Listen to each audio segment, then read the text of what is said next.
Oh, Stargazer, you're such a gorgeous little bunny rabbit. I'm so happy you came into my life. And then I said to the children, oh, there's something soft in here. And then very gradually, 2 ears appeared. Round about Christmas that year, my husband encouraged me to write the story. He said, it's lovely what you did with the children. They got so wrapped up in the magic of it. Synchronicity is amazing.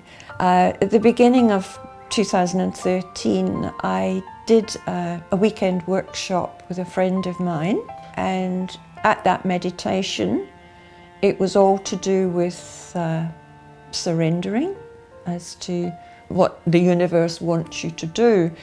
And we had to write down 3 things that we had to accomplish that year. Without thinking about it, just write it. And I wrote down my 3 things, and the first thing on my list was finish Stargazer's story. There's a lot of my personal journey in Stargazer, lots of different things which I've learned over the 20-25 years since I first started. I had no idea what I would write, but it was the trust of picking up the pen, putting it down on the paper, and sometimes it just almost wrote itself. When I was little, I found life very challenging. I was born during the war, and there was a lot of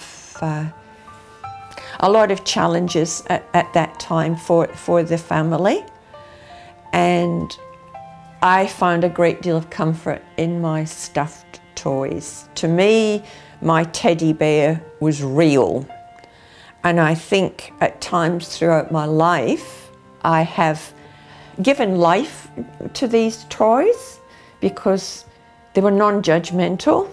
They would sit at their desks with him sitting on the desks, and you would see them talking to the rabbit and then listening to him and communicating with the rabbit. There was something, you could almost feel it in the classroom, that the changes in the children. Well, I suppose when I started, to me it was a made-up story, and yes, I would go along with it and I would play along with it, but then it took a life of its own, and just to see how the children just loved this rabbit. More adults than children that have read the book, and the response of the adults has been amazing.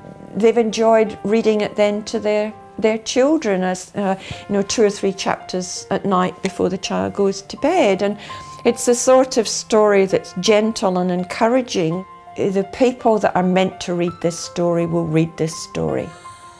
It's just amazing. I can hardly believe it, in a way, that I actually finished the story and have had it published.